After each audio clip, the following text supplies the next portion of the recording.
construction permit, and then you're stuck and got to take the tower down or whatever. That's what happened in Missouri. Check the tower location. This is something that John and I do when we go to a site to make sure that it's where it's supposed to be. Carry with you a GPS, and what I normally do is sit it on the base of the tower, unless it's an AM and I don't want to burn my GPS up, but sit it out there to make sure. And I usually let the GPS sit there while I'm inspecting other stuff, because it takes a little while for the accuracy of the reading of the satellites, and that will verify. Because I've seen violations issued where one I saw recently that was like a mile from where it was supposed to be. So you need to make sure that the tower is where it's actually supposed to be. If you do, although we don't inspect, we can, I guess, but we don't, LPFMs, that's become a real dilemma. If any of you guys do contract work and somebody from a church or an organization that's got an LPFM, first of all, make sure they got a CP, and secondly, find out where it's supposed to be and put it exactly where they're supposed to be. I had a station call me a while back that said a owner of an LPFM had a construction permit. He'd come over and asked him could he put his antenna on his tower, on the commercial tower. And he said, well, yeah, technically it'll hold your antenna. I said, what does your construction permit say? Well, it says it's supposed to be on top of the church, but we're down in a hole, and we'll get out a lot better if we could get up on the hill where you are. He said, well, no, you can't do that. You got to put it where it is supposed to be. Yeah. So we need to do that. APT, I ran into a situation where and I can mention this because I got it corrected, over at Demopolis, I guess it was, when I was going over there, and I had a GPS in my car, and it showed that the tower was on the right-hand side of the road, but the tower was on the left-hand side of the road. And when I got out there, I took my GPS and put it on the base, and sure enough, it was actually should have been across the road. But when I talked to, I guess Brian was over there or somebody, he said, yeah. He said, we know that. Said there was a typographical error. We've been trying to get the commission to change it for years, and we're still working on it. And not too long after that, Wendell told me they finally got it changed. But make sure you check that with your GPS to make sure the tower is actually. They had the same situation in Dozier. APT did? Yeah. Shoot, APT. Is there a certain amount of feet you've got to be within, your, It's degrees, isn't it? It's degrees. Yeah. It's actually, isn't it 1.5 degrees Yeah, or I something? think it's Something like 1.5 well, degrees. because your GPS may say accurate Doing the application. to 50 feet. Or Yeah. Oh, that's elevation. That's, Yeah. The GPS will say accuracy. no, it'll do that as far as distance from an Oh, really? accurate, yeah. Mine comes up and says accurate has to do with elevation. Huh? Yeah. Well, and it deals with the number of satellites it's picking up Yeah. at the time. And what kind of GPS you have. Yeah. I have one that has WAS on it. Yeah, mine does too. If you have WAS, it's within 5 feet. Yeah, I've got one of What do they do those. with the studio down there? Wow. Here's just a picture of a typical RF warning sign. This is just a caution. This is yellow. I think this is the lowest level of warning, indicating that radio frequency fields of this site may exceed FCC rules for human exposure. I think the red one actually says it does exceed. Yes. And you says can't, exceed, right. you need to stay away. Your license renewal actually has a block in there now where you have to ascertain that your exposure, RF exposure limits are within recommended values. And you say yes or no. If you've added stuff or tenants on your tower, you need to go back and check that. And so I don't know that I usually ask them if there's been any change, although there's not anything in our ABIP program about it, just to make sure that they're aware. If they add a tenant, a two-way, or the FPI or cell company or something, that it's been checked and it falls within the right parameters. How many feet how many signs per foot of fence or whatever? There's no specific, it's, Usually put it where the gate is. yeah, you put it on the gate, and then I usually have it on all 4 sides. If it's a large fenced area, it might be 2 on each side, but But most fences around the tower are fairly small, 20, 30 feet It square. looks just like mine. See, it says accuracy, 5 meters, ready to navigate. Ready to navigate, yeah, It looks exactly like mine. yeah. That's because he has yours, you just haven't realized it You know, yet. I don't know where it is. Is that last picture the MTV? Yeah, yeah, I think so, I don't know. That could be mine. No, not with the elevation of 779 feet, Oh, that's because the ground elevation out there is only 180. So Okay. I'm not sure It where was that off a was. little bit. But you can use that and put, I usually do that and then store it in there with the call letters so that I'll know. That's an ASR sign or typical, you can make your own if you wish, but these are some you can buy from a company. One of the things that we recommend, first of all, make sure they got it. And it's not faded out and the letters have not fell off or whatever. But don't put your logo on it, station logo, because kids seem to think that looks good in their room at school or at their dorm room or whatever, and they'll steal them. So Yeah. as a matter of fact, the guy up there at Caesar's Head, I think he asked me one time, was it okay to spray paint the ASR number, because those fences, those gates were like angle pieces. He said, can I just spray that on there, because I keep losing these signs? I said, sure, just get your template with the numbers and spray paint the number on there. Yeah, the only time that the commissioner requires additional information is translator sites. And at translator sites, you have to have the name of the licensee and contact information. That's right. Along with the call letter, the call Does signs. that need to be on the first gate that you come to? It would be Yeah. Is that on Yeah. any Yeah. translator? any translator. And what's required on it? The licensee's name, the call letters, Contact and person. contact Contact information. information. Contact information. That's how we got You our know, your eyes out cell front. phone number, so Yeah. they can call you at 2 o'clock in the morning. I'll put somebody else's name. I believe, though, I read somewhere that's, the commission is reviewing that to see Yeah. whether, but at the present time, that's still a rule. Yeah.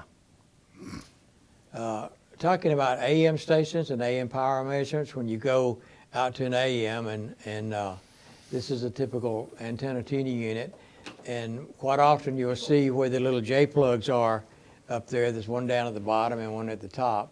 That's where you can plug in a meter to read the antenna current, because legally, the only way that you have to determine the power on an AM station is to measure the antenna current and square it and multiply it times the resistance, and that'll give you what it is.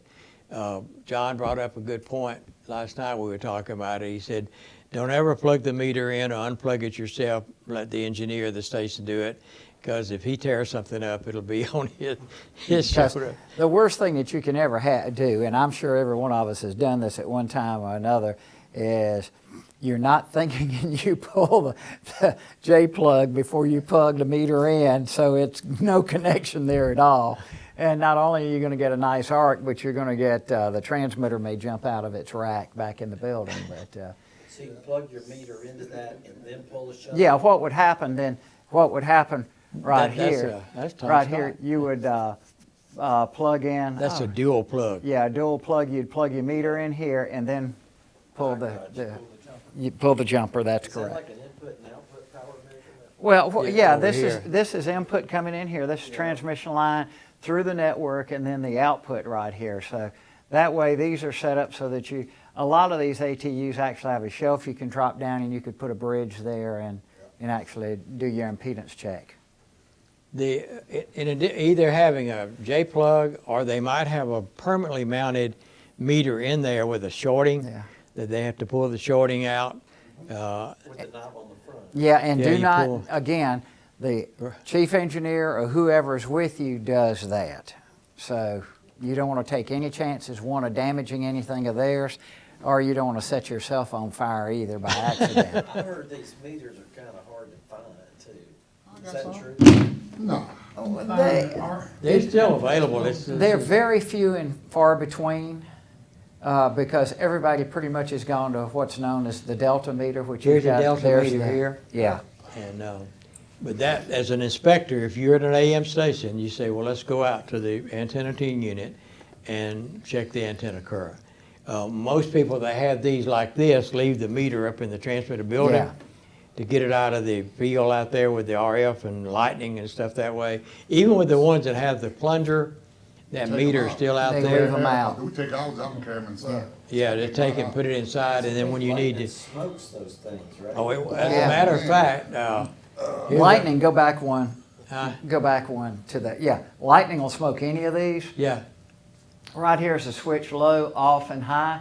Depends on if it's dual scale or not. There is a little plastic cap that's on that switch. It's there for a reason. But if you're ever dealing with one or somebody's out there and they're going to flip it, you know, it's nice to have a pencil or a plastic pen or something like that because they have been known to bite back. Oh, Yeah. yeah. But it will fight back. They will Yes. bite you. and you were talking about damages, you know, this is reading there, but that's the formula there that you just sort of memorize what it happens to be. That one right there, I think, wow, they bit the dust because of lightning and. Look at the needle on it. Now, I'm gonna throw something out and see if anybody can tell the difference right here. All right, you see it says Simpson, but is there something wrong aside from the fact lightning blew it apart with that meter? If it was in good working condition. It's not an RF meter. That's exactly right. It's not an RF meter. I don't know, there may have been one series of meters that Simpson made that were thermocouple type meters, but Weston and there was one other company, I can't remember the name of it now. Wexler were the only ones that made Oh, those yeah. meters. So that meter, it probably made its demise for a good reason. Burned up and turned to smoke. Yeah. And this is the shorting thing we were talking Yeah. about, Switch so, to turn the meter on? Yeah. Yeah. well, you can see the meter was very sad, so. yeah, it just sort of, That's why I thought they were kind of hard to find because they got smoked all the time. Yeah.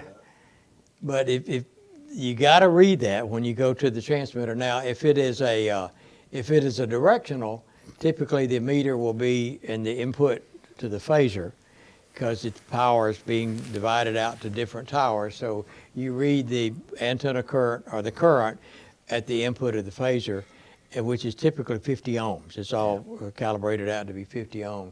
So you can read that on the input to the phaser. You don't have to go down and read the individual currents on each individual tower. That's pretty high power there, isn't it? Huh? No, not at all. 18 amps. It could be no, because ours was 10 kilowatts was 14, I think. Yeah, or I something mean, like that's that. probably a 10 kilowatt right there. Yeah.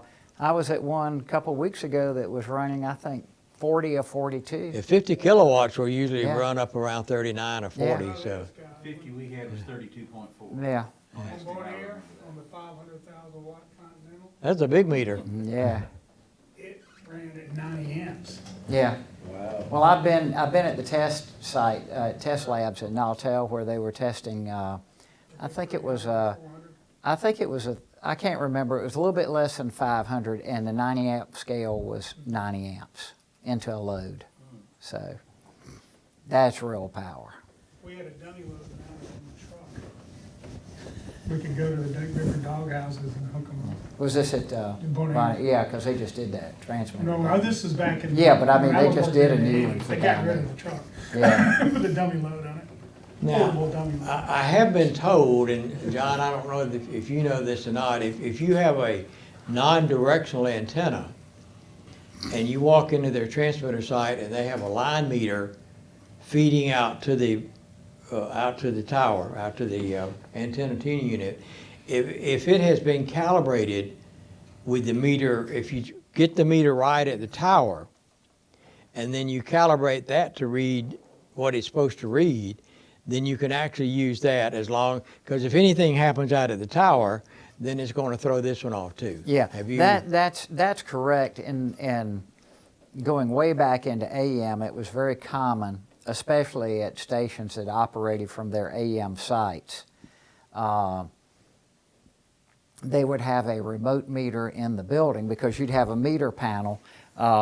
You could see the transmitter, and then off to the left you had a modulation monitor and then the base current remote meter. And it would actually have a calibration pot there, and it had to be calibrated with the modulation off. Yeah. And then once you did that, then it would work.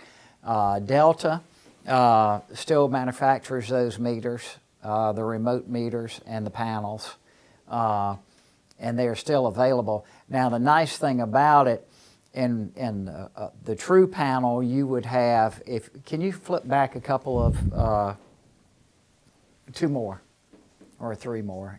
Go on 1 more. There we go. Okay, this connector right here, that would be your remote sample.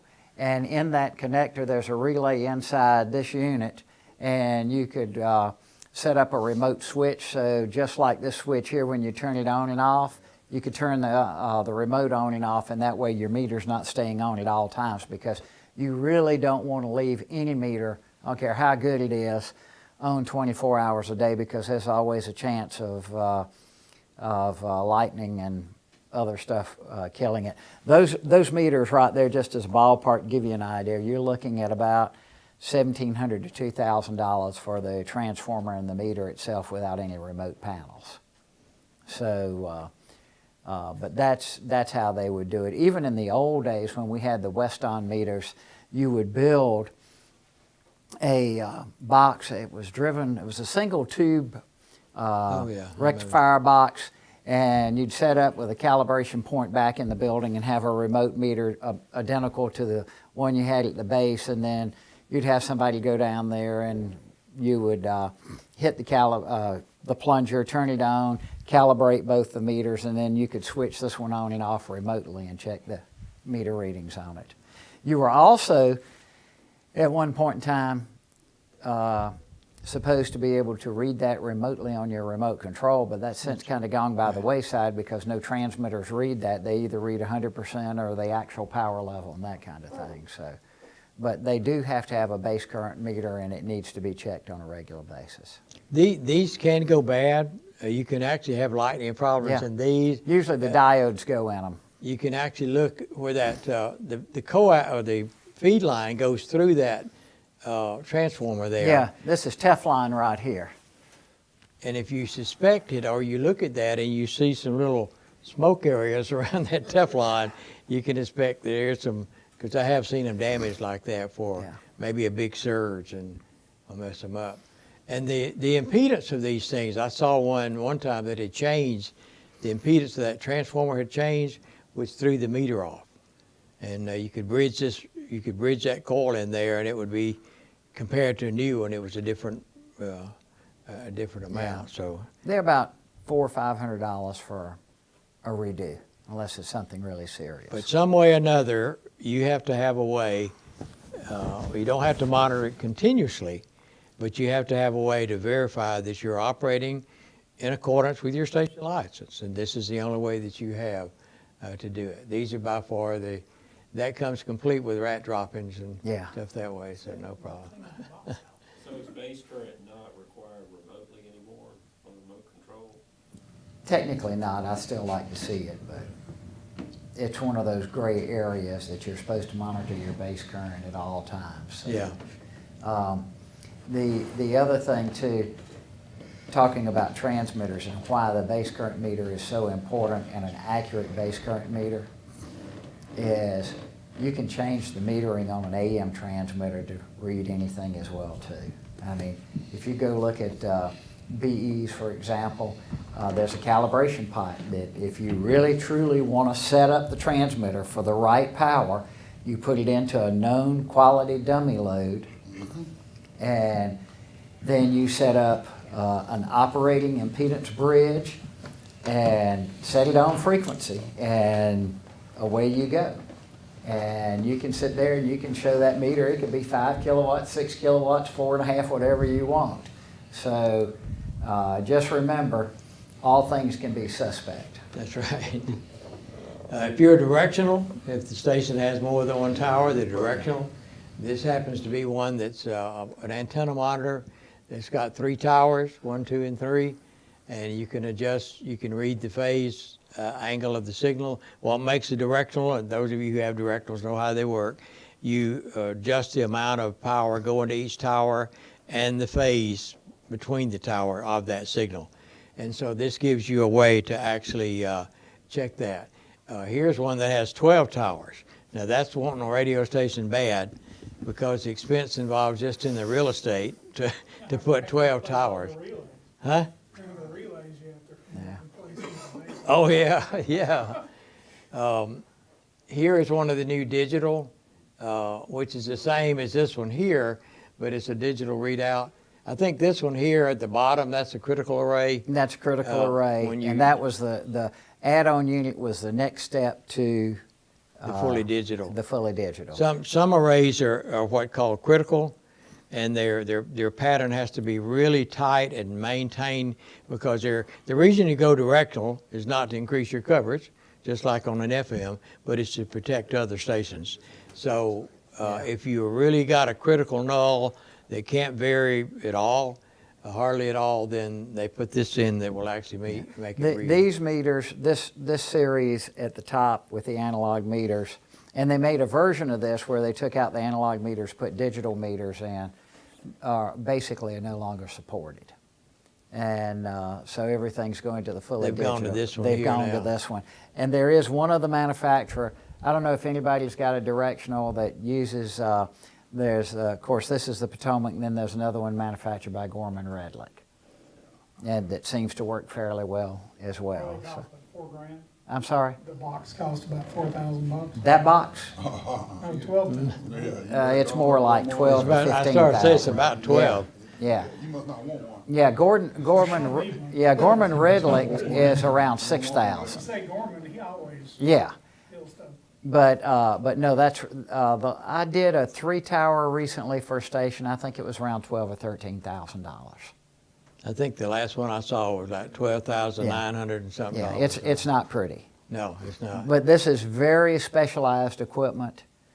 As we well know, people aren't putting up AM directionals right and left anymore for some reason, I'm not So sure. what do you measure with that exactly? Here's what you measure. Phase angle? You want to Yeah. measure, if you had, like 740, you got 2 towers, and you vary the amount of power that's going to each tower, and also the phase of that power going out to each tower.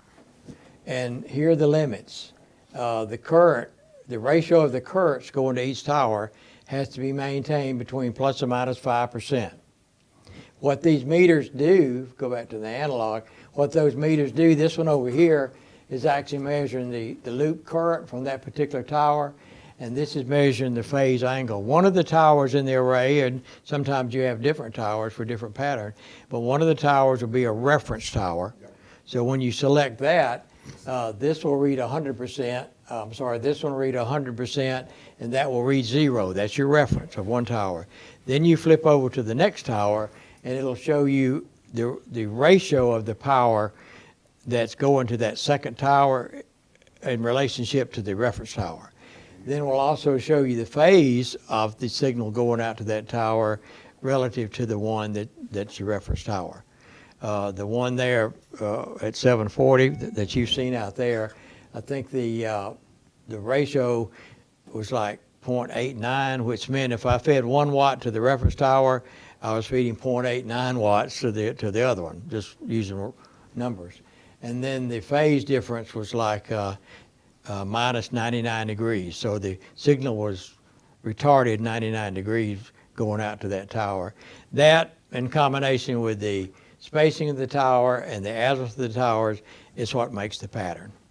And so as an engineer and as an inspector, when you go into a station to inspect a directional, you want to go over and look at his antenna monitor and look on, and it will be on the license. There'll actually be a place on an AM license that gives what it's supposed to be. Now this is one of those weird things that when you build a directional AM, the commission doesn't have a clue of what these numbers are going to be. You build it to their specifications, you go out in the field, and it tells you where your nulls are.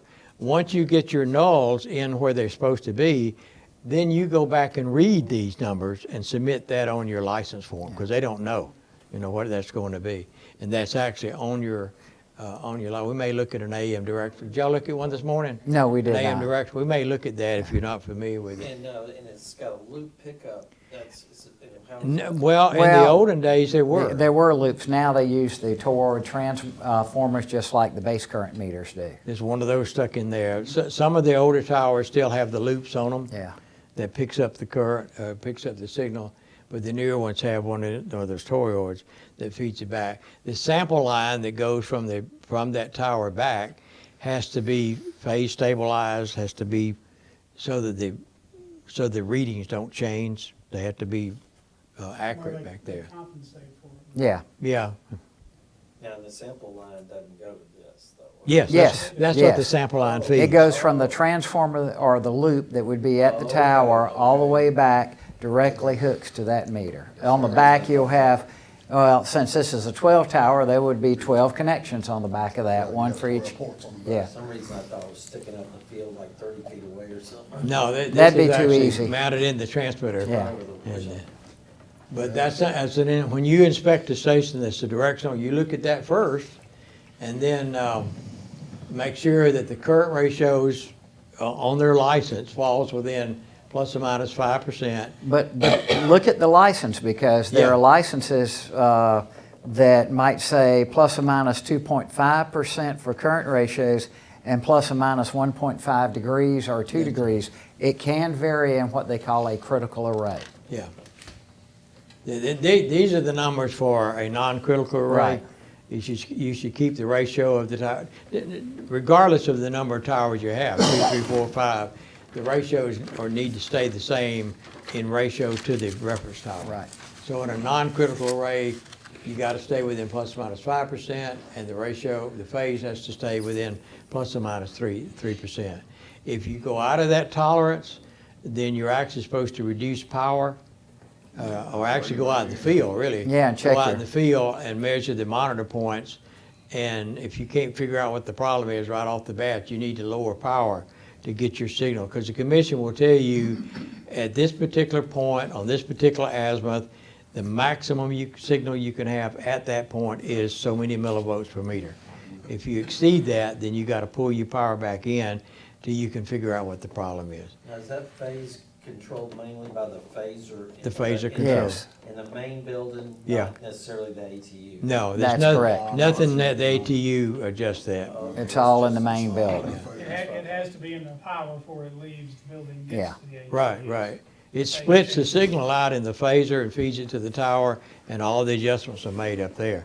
Once you get the array in place, make a notation of all the readings on the phaser controls, put them in your maintenance log, and don't touch them. Don't go in there and operate, because you can get an array out in a heartbeat. And, Oh, yeah. And you'll spend many nights trying to get it back in. Especially if it's a big, huge one. Yeah. And then what are the sawhorses with the yellow tape on for?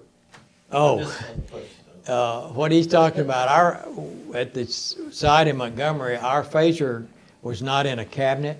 It was an open phaser on the wall. It's 50 kilowatts, so it was mounted on the wall, which to me was really nice, because it was, if you put them in a cabinet, they're hard sometimes to work on. You got to crawl up in there and do, hard to do. And getting old, I didn't want to do that, because that was back when I was young, I guess. But this was actually mounted on the wall. And it worked really well. You could get to anything you wanted to. Well, Angelo Diddy came by one time, and he went out to do the inspection. He said, he stood there and looked at it. He said, you know, you need to have this enclosed some way. It's a safety problem. You could reach, you could get into it. I said, well, nobody comes out here but me. He said, yeah, but what if you tripped and fell over into it while it was on? So we didn't want to go to the expense of building, especially on a 50 kilowatt.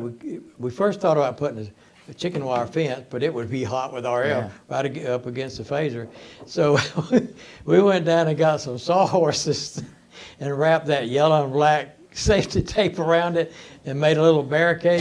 And the next time he came by, he stood there and scratched his head, and he said, well, I guess that's okay. You're not going to trip and fall. You'll fall over the sawhorses. So, And that one's also got the combiner built in it, yeah, that's right. which is an amazing. You also have to go out and check the antenna monitor. You can't go just by that antenna monitor there in the transmitter building, because it's measuring what the signal looks like at the base of the antenna, not out in the field. Somebody could have built a big barn or a building or a Walmart or something like that that would affect the pattern. So you actually have to go out in the field and make those. And as an inspector, you're required to go out to the monitor points and check them. And here's just a tip from John and I. Even though the commission no longer requires you to go out monthly like you used to, I think the rule was like every 31 days or something, you had to go out and measure these monitor points. Used to be weekly. Huh? Used to be weekly when I started. Oh, yeah, a long time ago. Yeah. And if you had 13 towers, that would take you all day. That was a full-time job. But they no longer require you to have to go out there. If you have a phase stabilized monitor system, you can just go by the meters on the antenna. But I always tell, and I know John does too, that you still need to go out periodically. And I tell them at least once a quarter, go out to those monitor points and read them, because you never know what happened out in the field. And that's really what we're looking at. Here's the takeaway tip to engineers. It would be very embarrassing if the FCC or John or I went there and said, okay, let's go to the monitor point. And you drive out the monitor point and there's a Walmart. And the engineer says, golly, I wonder when they built this Walmart. You wasn't here the last time I came out here. Or even more embarrassing, the engineer don't know where the monitor points are or how to get there. And I know you've run into that before. So you need to go out there and, now, if there is a problem, if there is a Walmart built, or they built an interstate right where you used to do your monitor point, you can change that monitor point. You can go on that same radio and go find another place on that radio and make a reading and submit that to the commission and say, this is my new monitor point due to a Walmart being built up or a highway or somebody built a house right where I was monitoring it. So, now I don't know how you do it, but I was always told that you need to have, that the station needs to have their own monitor, a meter, field strength meter. But I always carry one with me because you don't know the accuracy of theirs. And you have to have these things, that little meter right below the meter display, there's a little tag that shows the calibration date. And those, it says, does it show expiration or when it was calibrated? Doesn't show an expiration, It just shows shows when the it was calibration calibrated. date. Normally a year, it normally have to do it once a year, you gotta calibrate it. But that's just the radio. Yeah. You can hear the radio, and you go out in the field and you orientate it so this is actually pointed back to the tower, and you can actually read the signal in millivolts per meter on that. What kind of antenna do you use on it? That is the antenna, it's built into the It's cabinet. on the top right This there. is the loop right here at the top, all the way around. That lid has the Yeah. antenna in it. That way, when you hold it up and turn it around, it'll go through a null. Yeah, Tim? The cellular people, when they're doing modifications to their towers, if they're within your directional, they're supposed to send you a notice that they're going to be doing some kind of construction to a tower that's within the 3 kilometers of your AM facility. And that is a great time to ride around Yep. with the company that they hire to come in and make those measurements to look and see what their meter says. Compared to what yours, yeah. On the 10 kilowatt AM that I took care of for 20 years, I had pretty much beat it into the brains of all of those site testing companies that you come to town to check mine, particularly because it was directional at night. They were going to have to call me anyway to get me to change pattern. Call me and I will ride with you to all the monitor points. That way you make sure that your meter compares to theirs and you see where they're taking the measurement as opposed to where you're taking the measurement. And if you're worried about your calibration, it's a good time because those guys have got the digital version of this and there's no calibrating the meter or anything like that. Literally just take it out, point it, and get a reading. I think it's the AM 1400. Yeah, it's, It's the newer version of that, and they're like $15,000, so you don't want to go buy one. So what happens when they build a cell tower and change your pattern? Who's supposed to pay? They that? have to, They do. they have to read, they have to detune their tower. They detune the tower, they take you out, they detune the tower, they come back in and they do the whole thing. Yep, and they're you go back responsible. out to the point and reread and make sure it's right. There was an instance in Middlesbrough, Kentucky of a tower that had to be removed because it interfered with an AM signal and they did not get any kind of authorization or anything in advance before they built it, and it had to come down. Yep. Wow. When you do an inspection, do you ever go out to a monitor point and check Yes, it then? yes. Do you go to all of them or Right. just pick a few? Yeah. It's usually only two, maybe three. There's one No, more there's monitor some point than that- there is The original towers in an AM was array. directional. It's got two off each of the antennas, right? Not necessarily. There's one more monitor point than there is towers in an AM array. Like, for example, mine was a 4-tower box, I had 5 monitor points. On the 3-tower that I took care of before that, it had 4 monitor points. I had one that had 4 towers and 3 monitor points. It depends on where the nulls It are. really does. So there's no rhyme or reason to it. There is also a new way of measuring in antennas and proofing the systems today that require no monitor point measurements. I mean, there are still monitor points and places to check, but it's not something that has to be done on a regular basis, and that's the method of moments. And but that's a very specific system. A lot of stations have switched to it, but not a lot in comparison to the total number of directional antennas. But it does make it a lot easier to deal with as far as inspection goes. It makes it easier when you're setting it up. Also, the reason they came up with that, as I understand the way that works, they discovered that if you build out a system based on the computer parameters of that site, and the new way they design directionals are actually on a computer. It's not done on paper like they did years ago.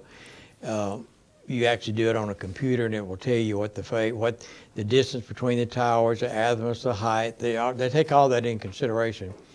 And if you build it per those specifications, then the array theoretically should be in, as we call it in the business. It should be exactly right.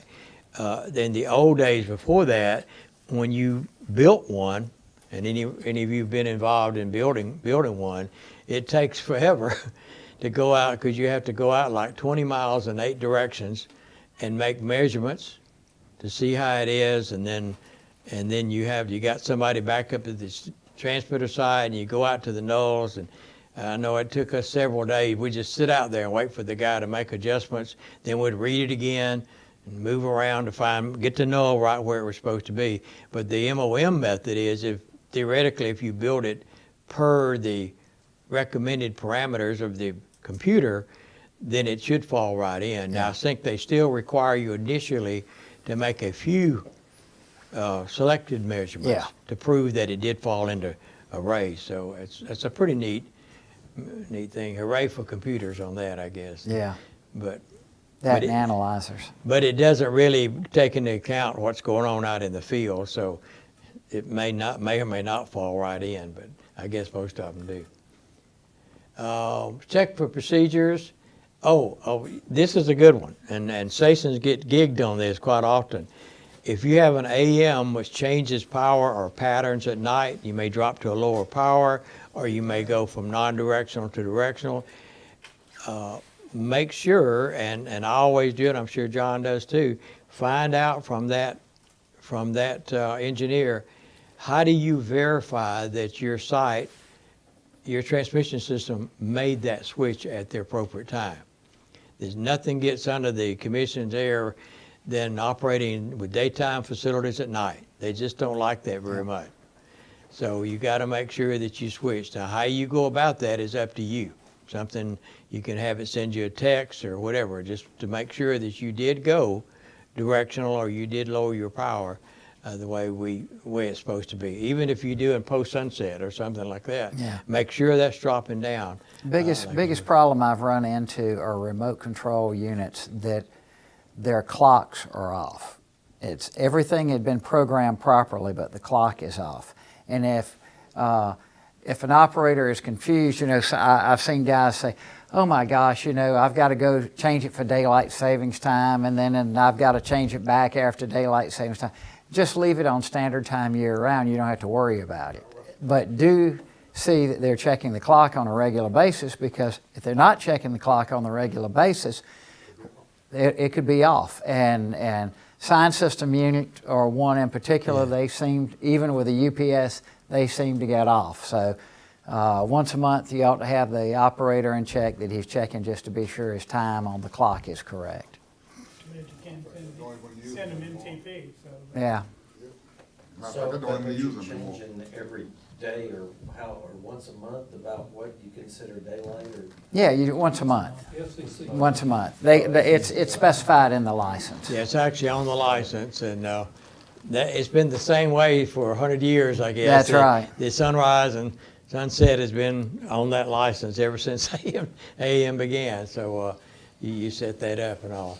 I had one engineer said, I said, how do you know, how do you verify that your site has switched to nighttime? He said, I get a text when the tower lights come on. I said, well, how did that tell you that the transmitter switched? Well, they switch at the same time. That don't mean the transmitter. No, that doesn't mean the transmitter switch. So you gotta, however you want to do it, you just need to have a way to make sure, because like, not only the commission gets upset, Bart, but some co-channel somewhere could complain that you were telling me about a 10 kilowatt that ran 10 kilowatts at night or something. Yeah. Yeah, I not long ago had a station that accidentally got on at 10 kilowatts at night, and nobody complained. Nobody. And it was on a major clear channel frequency. Now, I've had one that, while I wasn't personally responsible for it at the time, I had a regional engineer for a large corporation called me up and said, is there something you can do about the station in your town? I said, why? He said, because it's eating us alive. And I said, what do you mean? He says, they're never changing power at right time. Well, it was on one of their clear channel frequencies. And so I went out to the site, and sure enough, that's what the problem was. The clock was off. The commission will come in town with one of those field strength meters, and they will sit and watch that station, and at sundown, if the signal strength doesn't drop, then they know they didn't go to low power or change the pattern or anything. So, Yep. Here's one we always talk about, the fencing around an AM tower. You must have a fence around an AM tower because the tower is hot. It is the antenna. The tower for an FM and TV is just a supporting structure. So they have recommended distances from the tower to the fence based on the transmitter output power. Typically for 1 kilowatt, it's only like a meter, like about 3 foot or so. If you're 5 kilowatts, it should be about 2 meters. Same thing for 10 kilowatts. A 50 kilowatt needs to be at least 4 meters away from it. If you'll notice tomorrow, Frank's got his half a football field away from, it's a long way out to his fences, but he said, I didn't want anybody to be able to get. The fencing is really important to keep somebody from getting over there and messing it up. This is what the commission gets upset over. You're supposed to have a fence around the tower, and obviously that would allow somebody to reach in there. If a kid got out there or an animal or something could get in there and touch the tower, and it's it may not kill you, but it will. You would think it will. It really will do. I actually have a place on my finger here, a scar, where we were tuning an antenna tuning unit one night, and I had a pencil, just a regular wooden pencil like that one, and I was marking on the coils in there where they were, so I'd know if I moved up, if I moved too far, where I need to go back down. And so I thought the guy on the walkie-talkie up at the transmitter said the transmitter was off, but he said it was on. So when I took the pencil, I was marking on it. The RF came down the lead and came out around the metal thing where the eraser was, and I said, "Man, something's burning out here." And I said, "Oh, it's me! It's me!" So it is, depending on the power, it can be very dangerous. So you need to keep that clean. I'm going to show this next picture here. You need to have the right fence in there. Yeah. That's not a recommended fence around an AM tower. They changed all that. Oh, we laughed and we This talked is about another it. one where the whole side of the fences Yeah, fell I down. It looks like the tower's leaning. Yeah, I was looking at that. I think it's the way the guy made the picture, Yeah. because see, the ATU is leaning too. So, or maybe the way I blew it up or something. But the picture, what I wanted to show with it, almost one side has fell down. I told somebody at dinner, I guess, today about the one that the inspector went out and found this type situation. He went back and told the manager, the engineer, said, "You've got a problem at your tower. One side of your fences fell down." And the manager got all irate and said, "My word, that must have just happened. We were out there 2 days ago." And the inspector said, "Man, you've got real fertile soil out there, because there's an oak tree coming up that's about 3 foot tall coming through the slats of the thing." So you got to keep those in. I actually did an inspection at a station over in South Carolina one time when I went out to the tower and had a brand new chain link fence. It was shiny. It looked like it had just been put up, really nice. And I noticed something didn't look right. There was no gate. It was just a fence around the tower. And the guy that was with me, I said, "There's no gate on this tower, on this fence." He said, "Well, I thought the rule said it had to be a locked fence around." I said, "Locked? Yeah, a gate. You got to have a gate to get in. Why would you want to get in there?" I said, "For maintenance purposes. You're painting the tower, checking it all. Plus, I need to get in and check the antenna current." "How do you do that?" I said, "Well, there's a meter in the antenna tuning unit." "Oh, that white box in there?" I said, "Yeah." "Well, I've got a ladder. We can climb over the fence if you want to, but it won't do you any good." I said, "Why?" "We lost the key to that box. We can't get into it." So a locked fence means a fence with a gate on it and a lock. So And be sure that I always, if I walk to a site and I see the lock on the gate, now I just went through a 6-tower array recently, and I made him unlock every one of those gates. make for sure me. you get in, not rusted. Make sure the lock worked and was not rusted. You will be surprised the number of locks that the commission have charged $3,000 to $4,000 for. That was the fine for not having Like a that. working lock or a missing lock. Or you're saying that if you can't unlock it, then you haven't been out there checking it. That's exactly right. right. That's See, exactly. this guy here Yeah. told me it was locked. Well, the lock was locked, Yeah. but half the hasp broke off. Well, and you can kick a gate out like that, so you almost need a chain. Yeah. Well, yeah, and a lot of these gates you can just pick up off the hinges. Oh, yeah, yeah. What I've done at one AEM site is I took chains and wrapped around both sides of the gate, so at least if they're going in through the gate, it's going to at least make them work for it a little bit. But you need to, I went to one time, there was just a barbed wire fence, and the lock was just lifting the barbed wire off the post. Yeah. And going in, so that's. And I guess that's thoroughly grounded to the ground system too, right? Well, it should be. Should be, yeah. It should be. Otherwise, you touch it and you're like it's that. Yeah.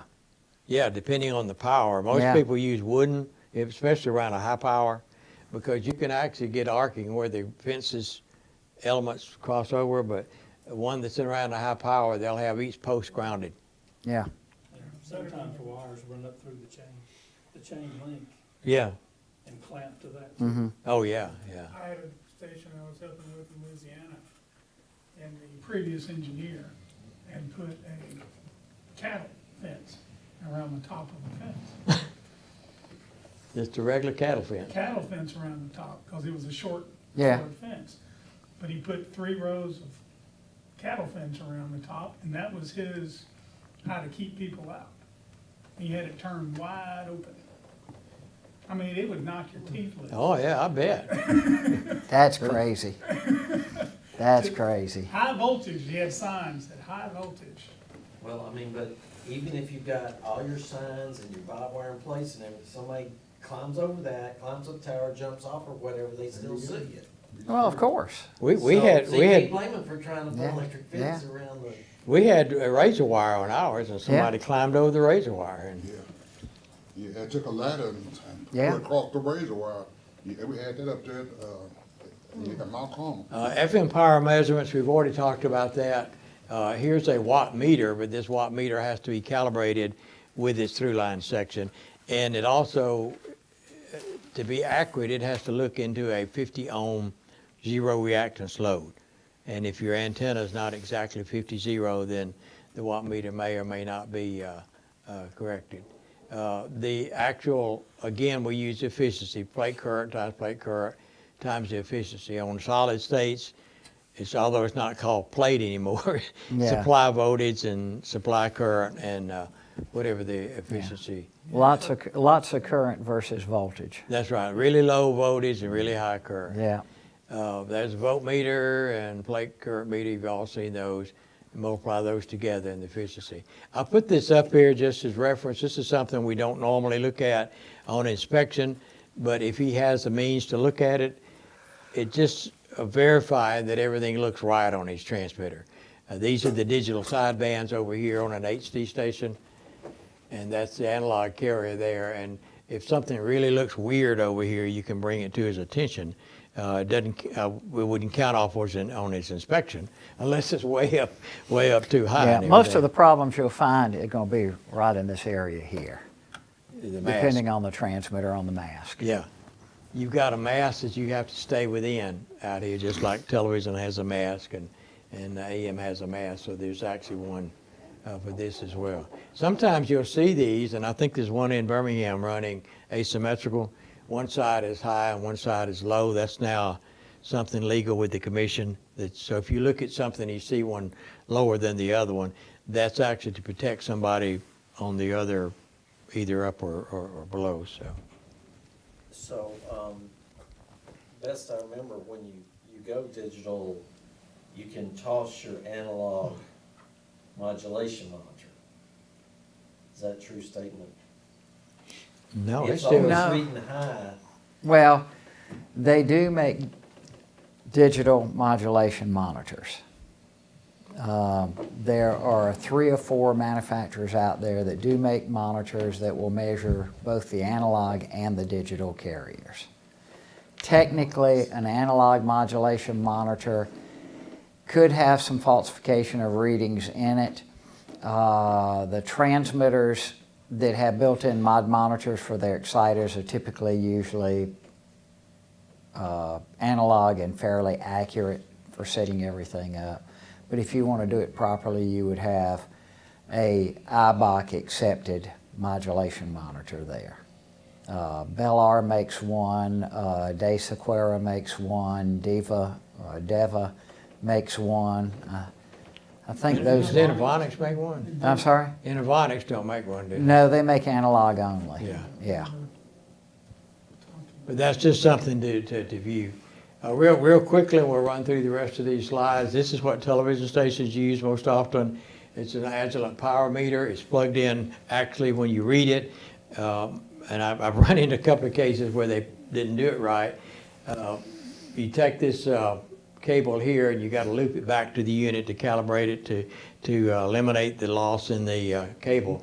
And then it actually goes on the output of the mass filter. The reason for that is the commission knows that there's a little bit of loss in that mass filter. So if you hooked it on the input of the mass filter, which would be right at the transmitter, and you adjust it for your licensed power, then you wouldn't be sending that much up the tower. So they allow you to hook this up to the output of the mass filter. That way your transmitter is actually running a little bit hotter than what the license says, but the signal going up the tower. Same thing happens, we didn't mention this in AM. You're allowed some extra, if you're directional, you're allowed some extra power, forget exactly what it is, but to make up for the loss in the phasing cabinet, there is some loss in there. They actually have now, John, we saw it, they actually make a software version that will plug into your laptop, Yeah, it makes and you can take the feed. Which is coming- really nice. Feeds in from the Y'all mass got one, I filter. think, don't you? This- Yeah. Yeah. We're gonna get a whole bunch of them. Yeah. Yeah, you'll see one tomorrow. Yeah. Up at the TV station, they've got one up there. If you've got a We'll see Rohde something. Schwartz one, you can plug the probe into your smartphone and use the app. Yeah. Yeah, and also the laptop, Those ones too. which is really nice. Real quickly, we're about to run out of time, but maintenance log at the transmitter, this is just a review, make sure you've got that. Means and procedure to maintain correct modulation levels. Now, how how we do that now, most equipment is set up where it has sort of an internal modulation monitor built into it. But the rule still states that you have to, that's a rule. You got to make sure that you're not over-modulating over 100%. Means and procedure to maintain correct frequency, that's still in the rules. You're allowed to be plus or minus, so many kilohertz or hertz. And the Dave's transmitters will get our frequency. I had a customer recently, I'd sold him some frequency counters, and I get a picture one evening, about 7 o'clock at night, and it's a picture of the frequency counter, and it was like, well, gosh, that's the wrong frequency for that station. Is my counter out of whack that I sold him? No, it was the transmitter. They had done a software upgrade in the transmitter, and it threw stuff out of whack. So remember, and this is a question I go in, when was the last time you checked your frequency?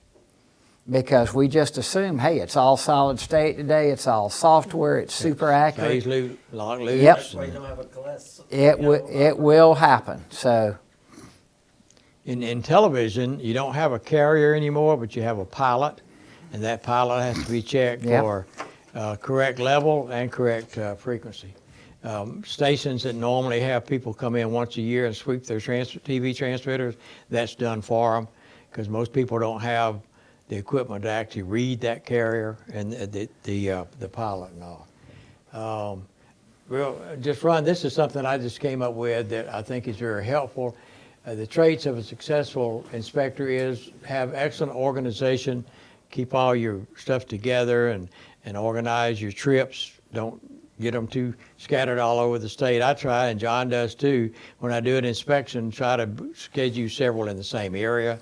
That's less wear and tear on you, plus it's cheaper to the company as far as expenses are concerned. Continuously learning, like attending these type classes and watching webinars and reading, because the technology and more importantly, the rules are changing so fast, you have to keep up with them. There are a lot of places on the web you can go and see what the commission is doing. Have a good attitude. I told John today, I don't know how other inspectors do it around the country, but I'm from the South and I'm just a mild-mannered Clark Kent. And I go in and I enjoy meeting the engineer and the manager and love to see other people's stations. But at the same time, while I'm doing conversations with them, I'm observing things at their transmitter and at their studio and making notes in my notebook. And he may not know what I'm writing down, but I can do that at the same time. And you get much more information out of an engineer at a station if you don't go in like he said this morning, stiff-collared Gestapo type things, so. gosh, most engineers anymore, when you go in, you start striking up a good conversation with, they're going to tell you everything that's wrong to begin with before you ever have to write it down. I'm taking notes, And some of them, I run into this occasionally, some of them are really wanting you to help them get stuff straightened out at their facility. They've tried and tried and tried, and management finally did the ABIP. So they want you to point out things that are wrong. I mean, I had a director of engineering of a large TV group one time tell me, he said, look, I'm going to tell you this tower site we're going to, we've abandoned. We're trying to sell the property. He said, tower needs painting. I said, yeah, I noticed it coming by. He says, I want you to write it up for me because we're going to get that thing painted. I don't care what happens.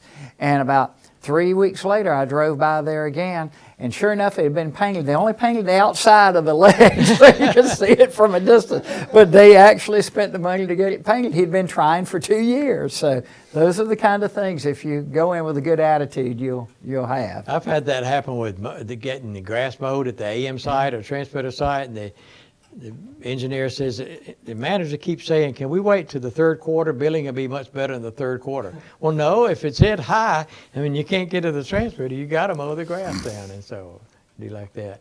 Have good people skills, be able to talk to people and relate to, especially management and people that way. Also, and have some technical skills, know how AM and FM works and how modulation works. So when you're looking at stuff, you don't say, well, I don't know whether that's right or wrong. Just sort of figure that out. Be a good listener. That's something that all of us need to do. You learn more from listening than you do talking quite often. Of course, me and John, we talk all the time anyway, but be a good, listen to what the engineer's saying and what other people are saying. It's like even at a broadcast facility, if somebody complains about the way your station sound, don't take this attitude, well, I'm the engineer, I know it sounds fine. You're an idiot, you're just listening on a bad radio. Well, listen to what he has to say and then very calmly say, well, I appreciate you letting me know. I'll sure check into that. Now, he may be an idiot and listen on a bad radio, but listen to him, and you may find something that is wrong.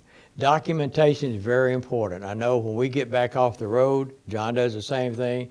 You have to write up a report and send it to the station. One of the great things about the alternative inspection program is the confidentiality of it. Anything you write up that you found at the station that needed to be addressed does not go to the FCC. It doesn't even go to the State Broadcast Association. Sharon doesn't get a copy of it. She don't know what I wrote up for a station. It only goes to the general manager and the engineer. And then they respond back to me when they get it. And we give them a month or two to get things corrected, and then let me know it's corrected. Sometimes I'll ask for pictures or paperwork showing that they've actually done. I don't think I've ever had to go back and do a follow-up. I don't know if you have. I have on two. I'll have the third occasion coming up in about 30 days. And it all dealt with documentation on EAS, except for the first time the station had moved to a new studio site 30 miles away, and they left half the public file behind, so I had to go back. But documentation's important. One thing I want to inject too, we're talking about all of this in one thing, is when you go in, obviously you want to go in with a good attitude. I mean, I had one inspection recently where everything that could go wrong getting there went wrong. I mean, it was a trip I had to fly to. The flights got canceled. They couldn't put me in an airport close by. I had to drive the last 3 hours. I mean, it was just a nightmare. Not the station's problems, it was my problems. You don't take those in. But when I walk in, no matter what, you sit down, you strike up a good conversation with whoever you're dealing with direct. Maybe it's the director of engineering, maybe it's the chief engineer. And I always try to explain to them what we're going to be doing.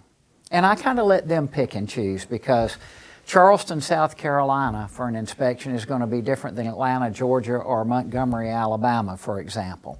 And I'll say, we want to go through all the station logs, which is going to be a lot of paperwork and a lot of EAS. I want to look at your EAS equipment. We're going to go to the transmitter site. I want to look at your maintenance logs. We want to look at the site itself. We're going to look at the metering. We're going to, cover all these items. What would you like to start with first? Because in Charleston, it might mean we better go to the tower site first because it's 10 o'clock in the morning, because if we wait till the afternoon, we may never get to the tower site. Or if it's in downtown Atlanta, where rush hour is from 6 a.m. in the morning until 7 or 8 o'clock at night, we just have to take our chances. So I kind of try to get the engineer and who I'm dealing with to tell me what they want to do. And sometimes if you have an AM, FM, and TV all at one site, you're going to be dealing with multiple people. So you want to sit down with all them together and work a plan out. And then once we've completed everything, I sit down and review everything with the engineer, but also with the station manager. And that's an important thing, because they've spent money in most cases, or it might be, it depends on the state, it might be part of their membership, for example, like you do here in Alabama.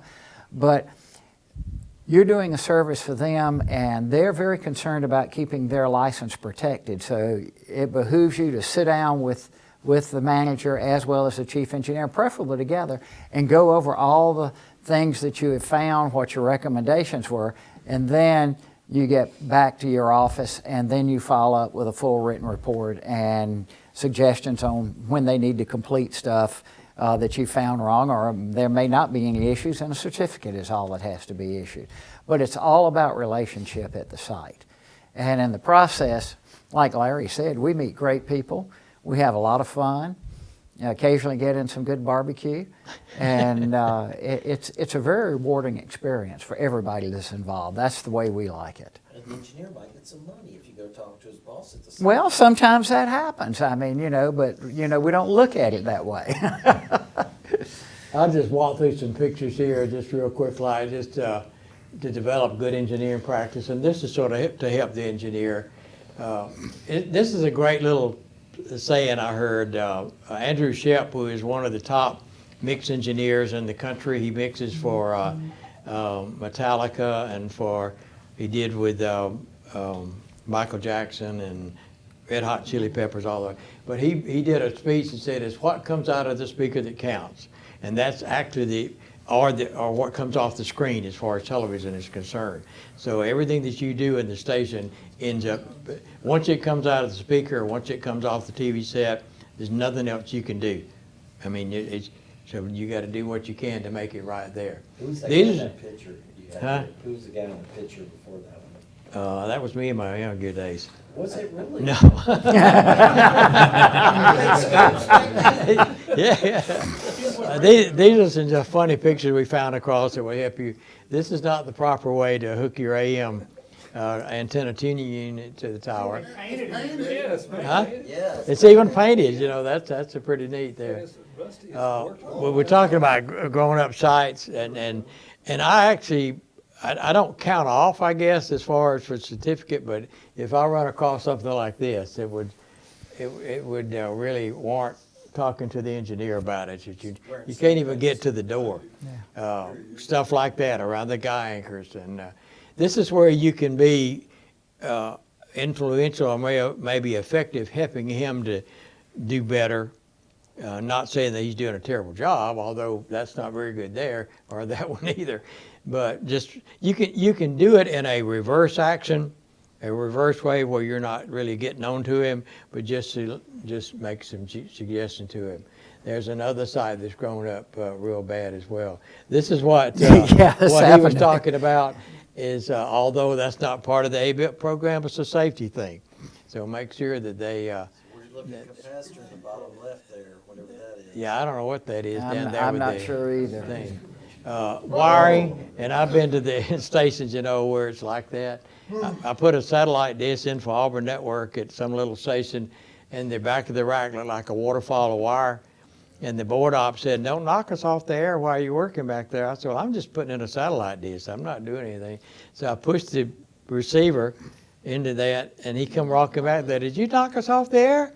And I walked back there, and the program line had been cut, stripped back, and just twisted together. No tape, no nothing, and it just pulled it apart. So, grounding is another thing. There's right and wrong ways to ground systems, and that's been there a pretty good while because it's oxidized. Just little things like that. There's one of the red signs that says the RF is pretty high at that point. This is very important here. Is to, again, this is not a count-off point on inspection, but make sure if they've got an FM or TV transmission line that they're keeping pressure on it if it's holler. I've been to sites that have nothing. I've been some where they had a nitrogen tank that's sitting on 0, and they've never changed it since they put it on there. That's just an accident waiting to happen. Not sure what that was. I guess that's to keep it. That would actually work. This is not a proper ground system. He got a bucket of dirt and stuck the ground rod in the bucket of dirt. You gotta send that to Weldon. This guy had the right idea of sealing up, but he didn't realize that can of foam. He didn't read on the label that it expands so much. It did keep the wasp from out. This is just a guide of fuse replacements that you might want to hang on to. That we like the audio visual alert there in the center, 350 amp audio visual auto alert. As far as the future is concerned with ATSC3, there's a whole new EAS coming out. Well, not EAS coming out, but a different way that ATSC3 is going to handle it, called AWARN, which gives, and this will be something we'll be inspecting as well. This will allow you to do a lot more graphics and stuff that way in ATSC3. And that's the end of our Dog and Pony Show. Anybody got any questions or comments or? I guess that meant Gosh, we must have done a good job. I know, mean, they're all asleep. I know.